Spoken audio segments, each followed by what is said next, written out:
Sana hoş diye meyle gidip kalsam, beni kütemsen, beni eslemsen, Irak'tan yazgan xetimni tapşırıp alsam, ko'rib bakamsan, yırtıp taşlamsan. Muhabbet okyanıdı mendek sergerdan yarga, yürek ketimdin bir buluşun ilim koyansın. Navadı menzilim yurdumga visalga yetermey kalsam, ben aşığım kabresini yoklap koyansın.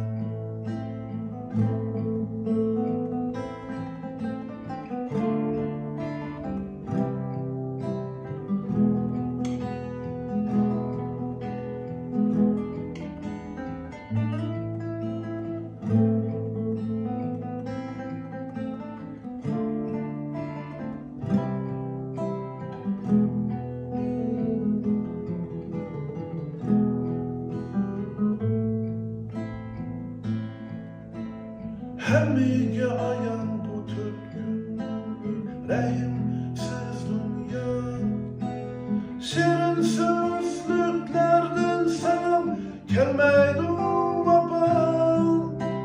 Hemmiga ayan bu türkü rehimsiz